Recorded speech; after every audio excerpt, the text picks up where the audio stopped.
Welcome back. Now for your 5-day weather forecast, we go outside to Dylan McKenzie. If this week was any indication, Mother Nature can't make up her mind between winter and spring. Expect a visit from Old Man Winter before double-digit temperatures have a chance to fully blossom. The wet snow today will keep things chilly, high of 5 and a low of -5. Saturday will be much drier, but also drop a few degrees with a high of 1 and a low of -9. Sunday is the day things turn around. Expect a sunny day with a high of 13 and a low of 1. Showers on Monday will put a rain on the parade, but temperatures stay warm with a high of 12 and low of 5. And Tuesday sees a jump to a high of 15 and low of 6 with variable cloudiness. Here's to hoping the old married couple can figure it out. Back to you guys in the newsroom. Thanks, Dylan. An attempt by U.S. Republicans to mandate the construction of the controversial Keystone Pipeline has failed. The amendment needed 60 votes to pass, but only received 56. In January, the U.S. government denied a permit for the Keystone project, but left the option open for TransCanada to reapply. The $7.6 billion U.S. project with Canada would carry crude oil, mostly from Alberta, to refineries through Nebraska all the way to the Texas coast. Last week, U.S. President Barack Obama personally contacted and urged Democratic lawmakers to vote against the Keystone Pipeline. Obama says the U.S. won't be able to drill its way out of the problem of high gas prices. Moving overseas, Greece has finalized a historic debt restructuring deal with private sector lenders. 95% of private creditors will forgive more than $130 billion of debt through a bond swap. It is a number needed for Europe and the International Monetary Fund to release additional bailout funds. It's the largest sovereign restructuring effort in history. The viral video at the center of the controversial Kony 2012 campaign has raised $5 million for the makers of the film, the nonprofit group Invisible Children.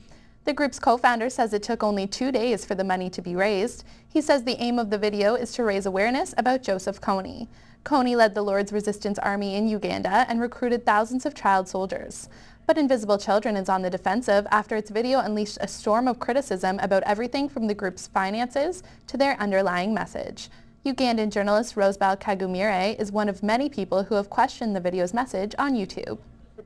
This video basically tries to bring one man, it's one bad guy against good guys and against we, the mighty West, trying to save Africa. So I have a problem with that because this is the same narrative we have seen about Africa for centuries.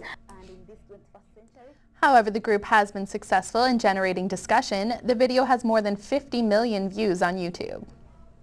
This Sunday marks 1 year since Japan was hit by a devastating earthquake and tsunami. Not only did the environmental disaster kill more than 15,000 people and leave hundreds of thousands homeless, it led to one of the world's worst nuclear disasters, destroying 4 reactors at the Fukushima Daiichi power plant.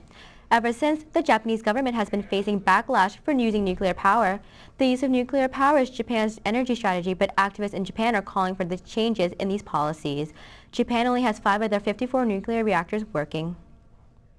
And now with your sports news, here's J.R. Bailey.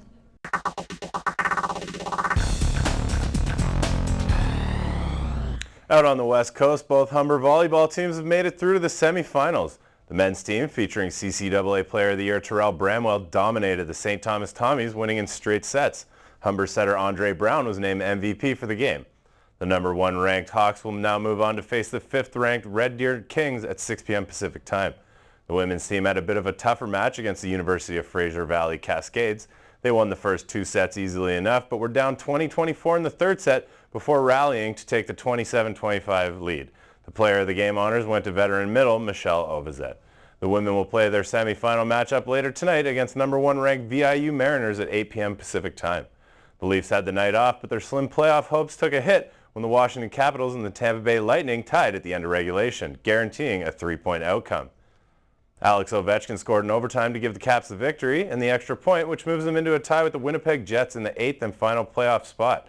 The Sabres lost in Boston and remained 2 points behind the Caps and Jets. The Leafs still sit 5 points out of a playoff spot with 15 games to play. Next game is Saturday night in Philly. On the hard court, March Madness is right around the corner and the conference tournaments are heating up. University of Cincinnati upset the Hoyas of Georgetown last night, while the Syracuse Orange beat the Yukon Huskies. The Orange got 10 points and 6 rebounds from Canadian standout Chris Joseph. Two will now face off in the semifinals of the Big East tourney tonight, followed by the other semis, which feature Louisville Cardinals and the Notre Dame Fighting Irish. The 4th-ranked North Carolina Tar Heels and the 6th-ranked Duke Blue Devils are in action in the ACC tournament. The Heels will be taking on the Terrapins of Maryland, while the Dukies take on Virginia Tech. The number 1-ranked Kentucky Wildcats will also play their semifinal game against LSU this afternoon at 1.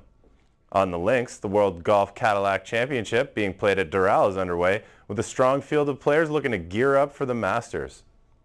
Aussie Adam Scott shares the lead with Jason Duffner after they both shot a 6-under 66, with last year's Masters winner Charles Schwartzel and Thomas Bjorn 2 shots back at 4 under. Other notables include Tiger Woods and Phil Mickelson, both at even par, and newly number 1 ranked Rory McIlroy at 1 over through 18 holes. That's it for sports. Now back to the studio. Thanks, JR. After the break, we'll get the latest in entertainment from Thomas Surska. Monsieur Lazare, ooh la la. The opening film for Cannes was announced, and Comic-Con comes to town. I'll have all your entertainment news after the break.